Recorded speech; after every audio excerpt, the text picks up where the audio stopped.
ओम शम शनिश्चराय नमः। स्वागत है आपका हमारे चैनल पर।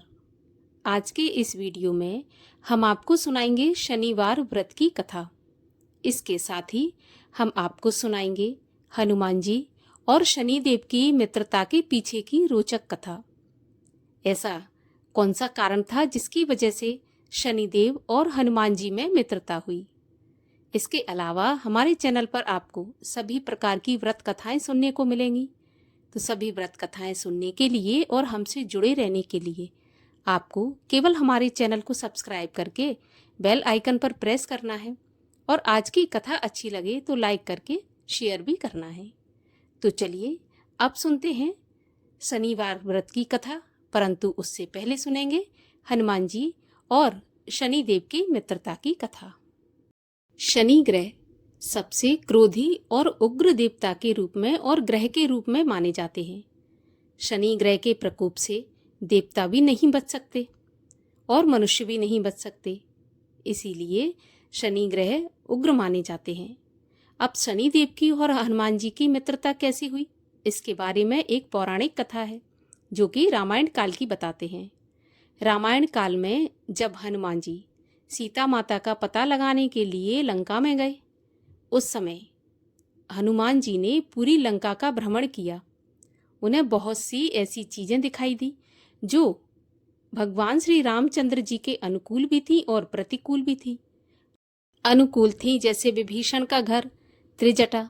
इसी प्रकार भ्रमण करते करते हनुमान जी की नजर रावण की कैद में सभी ग्रहों पर पड़ी, जिनमें शनिदेव भी थे। शनिदेव ने हनुमान जी से प्रार्थना की कि आप हमें रावण की कैद से मुक्त कराएं, क्योंकि शनिदेव रावण की कैद में रहकर काफी कमजोर हो चुके थे। तब हनुमान जी ने शनिदेव को वहां से बाहर निकाला और रावण की कैद से मुक्त किया। यहीं पर जब हनुमान जी की पूंछ में आग लगा दी गई तो हनुमान जी को लंका जलाने का सुझाव दिमाग में आया, लेकिन लंका जलाने में बहुत समय लगता और लंका में जहां तहां आग लगती और कहीं पर नहीं लगती। तब हनुमान जी ने शनिदेव से कहा कि हे शनिदेव, आपकी दृष्टि तो तीनों लोकों में मशहूर है, तीनों लोकों में प्रसिद्ध है कि आपकी जिस पर टेढ़ी दृष्टि या वक्र दृष्टि हो जाए उसका विनाश हो जाता है। तो मैं चाहता हूँ जैसे मैंने आपको मुक्त कराया, आपकी मदद की, वैसे ही आप मेरी सहायता करें और लंका पर अपनी वक्र दृष्टि डालें। तब शनिदेव ने हनुमान जी से मित्रता निभाने के लिए लंका पर वक्र दृष्टि डाली और लंका उसी समय समूल नष्ट हो गई थी। जो सोने की लंका थी वो हनुमान जी ने तहस नहस कर दी थी, जिसमें शनिदेव ने अपनी दृष्टि से हनुमान जी की सहायता की थी। तभी से हनुमान जी और शनिदेव की मित्रता कहा जाता है कि हो गई थी। और हनुमान जी भी श्री राम जी के भक्त हैं और शनिदेव भी भगवान श्री कृष्ण के अनन्य भक्त हैं, तो इस वजह से भी दोनों भक्तों में मित्रता है। तो जो कोई भी हनुमान जी की पूजा करते हैं, आराधना करते हैं, भगवान श्री रामचंद्र जी का, भगवान श्री कृष्णचंद्र जी का, भगवान शिव का पूजन अर्चन और भक्ति करते हैं, उन पर कभी भी शनिदेव की दृष्टिपात नहीं होता है। और तभी से हनुमान जी की और शनिदेव की मित्रता हुई।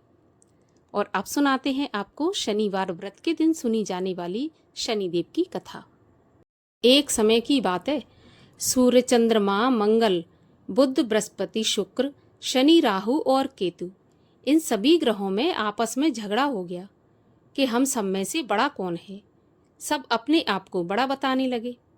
जब आपस में कोई निश्चय नहीं हो सका तो सबके सब आपस में लड़ते झगड़ते इंद्र के पास पहुंचे और कहने लगे कि आप तो सब देवताओं के राजा हो, इसलिए आप हमारा न्याय करके हमें ये बताओ कि हम 9 ग्रहों में से सबसे बड़ा कौन है। राजा इंद्र इनका प्रश्न सुनकर घबरा गए और कहने लगे कि मुझ में इतना सामर्थ्य नहीं है जो मैं किसी को बड़ा या छोटा बताऊं। मैं अपने मुख से तो कुछ नहीं कह सकता हूँ। हाँ, एक उपाय बता सकता हूँ। इस समय आप पृथ्वी पर जाइए, वहाँ पर राजा विक्रमादित्य दूसरों के दुखों का निवारण करते हैं, इसलिए आप सब मिलकर उन्हीं के पास जाइए, वही आपके दुखों का निवारण करेंगे। ऐसे वचन सुनकर सभी ग्रह देवता चलकर भूलोक में राजा विक्रमादित्य की सभा में जाकर उपस्थित हुए और अपना प्रश्न राजा के सामने रखा। राजा उनकी बात सुनकर बड़ी चिंता में पड़ गए कि मैं अपने मुख से किसको बड़ा और किसको छोटा बता दूं। जिसको भी छोटा बताऊंगा वही क्रोध करेगा। परंतु उनका झगड़ा निपटाने के लिए एक उपाय सूझा। उन्होंने सोना, चांदी, कांसा, पीतल, शीशा, रांगा, जस्ता, अभ्रक और लोहा, इन 9 धातुओं के 9 आसन बनवाए। सब आसनों को क्रम से, जैसे कि सोना सबसे पहले और लोहा सबसे अंत में बिछाया गया। इसके पश्चात राजा ने सभी ग्रहों से कहा कि आप सब अपने अपने सिंहासनों पर बैठिए। जिसका आसन सबसे आगे वह सबसे बड़ा और जिसका आसन सबसे पीछे वह सबसे छोटा। क्योंकि लोहा सबसे पीछे था और शनिदेव का आसन था, इसलिए शनिदेव समझ गए कि राजा विक्रमादित्य ने मुझे छोटा बना दिया। इस पर शनिदेव को बड़ा क्रोध आया और कहा कि राजा, तूने मेरे पराक्रम को नहीं जाना अभी तक। सूर्य एक राशि पर 1 महीना, चंद्रमा 2.25 दिन, मंगल 1.5 महीना, बृहस्पति 13 महीने, बुध और शुक्र 1-1 महीने, परंतु मैं एक राशि पर 2.5 अथवा 7.5 साल तक रहता हूँ। बड़े बड़े देवताओं को भी मैंने भीषण दुख दिया है। राजन सुनो, जब राम जी को 7.5 आई थी तो उन्हें वनवास हो गया, और जब रावण पर आई तो राम और लक्ष्मण ने सेना लेकर लंका पर चढ़ाई कर दी, रावण के कुल का विनाश कर दिया। हे राजा, अब तुम सावधान रहना। राजा कहने लगा, जो कुछ भाग्य में होगा देखा जाएगा। उसके बाद अन्य ग्रह तो प्रसन्नतापूर्वक चले गए, परंतु शनिदेव बड़े क्रोध के साथ वहां से पधारे। कुछ काल व्यतीत हो जाने पर जब राजा को 7.5 की दशा आई तो शनिदेव घोड़ों के सौदागर बनकर उनके पास सुंदर घोड़ों को लेकर राजधानी में आए। जब राजा ने सौदागर के आने की खबर सुनी तो अपने अश्वपाल को अच्छे अच्छे घोड़े खरीदने की आज्ञा दी। अश्वपाल ऐसी अच्छी नस्ल के घोड़े देखकर और उनका मूल्य सुनकर चकित हो गया और तुरंत ही राजा को सूचना भिजवाई। राजा ने उन घोड़ों को देखा और एक अच्छा सा घोड़ा चुनकर सवारी के लिए चढ़ गया। राजा के घोड़े की पीठ पर बैठते ही घोड़ा जोर से भागा। घोड़ा बहुत दूर बड़े जंगल में जाकर राजा को छोड़कर अंतर्ध्यान हो गया। इसके बाद राजा अकेला जंगल में भटकता फिरता रहा। बहुत देर के पश्चात राजा ने भूख और प्यास से दुखी होकर भटकते भटकते एक ग्वाले को देखा। ग्वाले ने राजा को प्यास से व्याकुल देखकर पानी पिलाया। राजा की उंगली में एक अंगूठी थी, सो राजा ने उसे निकालकर खुशी खुशी उस ग्वाले को दे दी और खुद शहर की ओर चल दिया। राजा शहर में पहुंचकर एक सेठ की दुकान पर जाकर बैठ गया और अपने आप को उज्जैन का रहने वाला और अपना नाम बीका बताया। सेठ ने उसको कुलीन मनुष्य समझकर जल आदि पिलाया। भाग्यवश उस दिन सेठ की दुकान पर बिक्री बहुत अधिक हुई। तब सेठ उसको भाग्यवान पुरुष समझकर भोजन कराने के लिए अपने साथ अपने घर पर ले गया। भोजन करते समय राजा ने एक आश्चर्य की घटना देखी कि एक खूंटी पर हार लटक रहा है और खूंटी उस हार को निगल रही है। भोजन के पश्चात कमरे में आने पर जब सेठ को कमरे में हार नहीं मिला तो सबने यही सोचा कि बीका के सिवा यहाँ और कोई नहीं आया तो हार भी बीका ने चुरा लिया।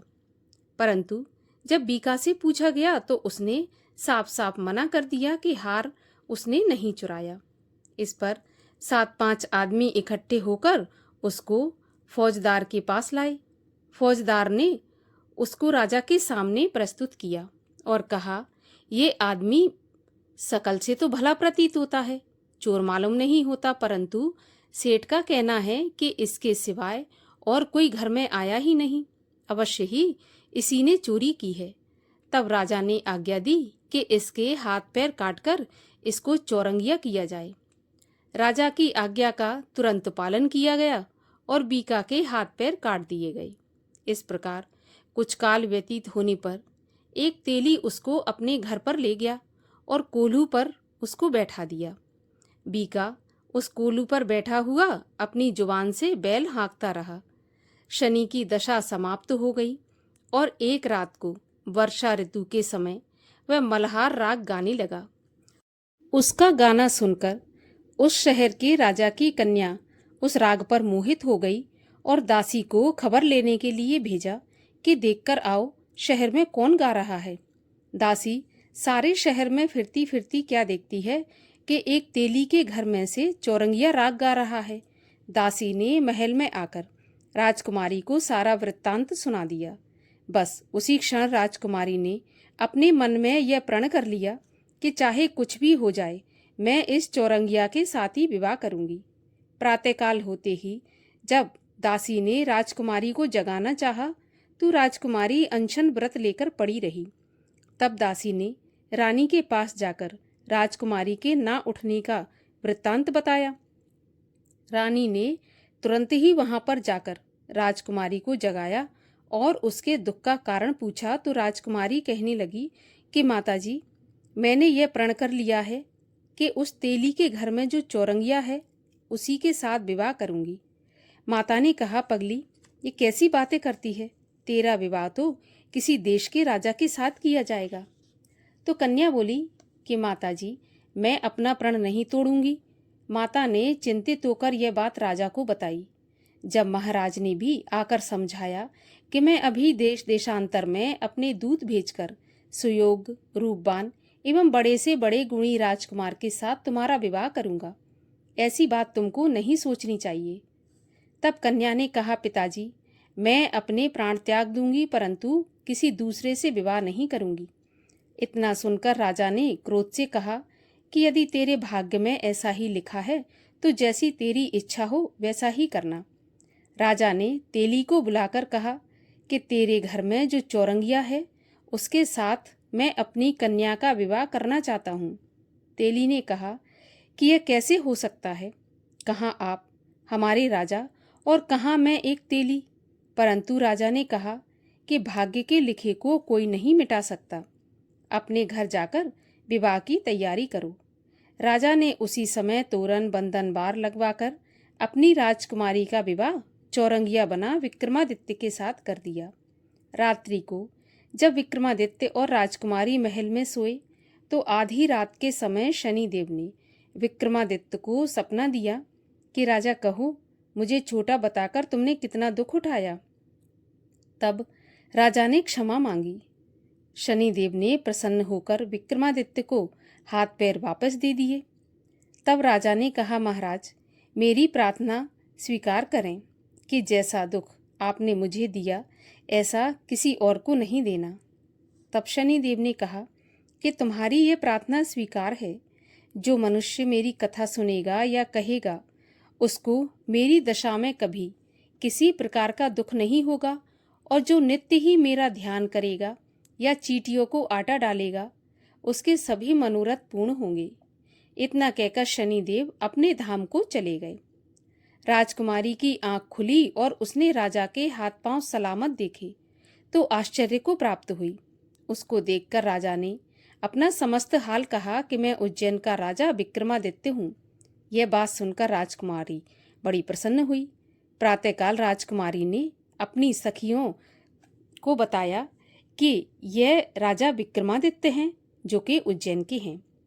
तब सबने प्रसन्नता प्रकट की और कहा कि ईश्वर ने आपकी मनोकामना पूरी कर दी। जब उस सेठ ने भी यह बात सुनी कि वह विक्रमादित्य के पास आया और राजा विक्रमादित्य के पैरों में गिरकर क्षमा मांगने लगा। आप पर मैंने चोरी का झूठा आरोप लगाया, आप मुझको जो चाहें दंड दें। तब राजा बोला, इसमें तुम्हारा कोई दोष नहीं है। मुझ पर शनि देव का कोप था, इसीलिए मेरे साथ ऐसा हुआ। तुम अपने घर जाकर अपना कार्य करो। सेठ बोला कि मुझे तभी शांति मिलेगी जब आप मेरे घर चलकर प्रीति भोज करेंगे। राजा ने कहा कि ठीक है, जैसी आपकी इच्छा। सेठ ने अपने घर जाकर अनेक प्रकार के सुंदर भोजन बनवाए और राजा विक्रमादित्य को प्रीति भोज दिया। जिस समय विक्रमादित्य भोजन कर रहे थे, एक अत्यंत आश्चर्य की बात सभी को दिखाई दी। जो खूंटी हार पहले निगल रही थी अब वह हार उगल रही है। जब भोजन समाप्त हो गया तो सेठ ने हाथ जोड़कर बहुत सी मोहरें देकर राजा से भेंट की और कहा कि मेरे श्री कंवर नाम की एक कन्या है, सो आप मेरी उस कन्या का पाणी ग्रहण करिए। इस प्रकार राजा ने सेठ की कन्या का पाणी ग्रहण किया और सेठ ने अपनी कन्या का विवाह राजा के साथ कर दिया और बहुत सा दान दहेज दिया। इस प्रकार कुछ दिनों तक वहां निवास करने के पश्चात विक्रमादित्य ने शहर के राजा से कहा कि अब मेरी उज्जैन जाने की इच्छा है।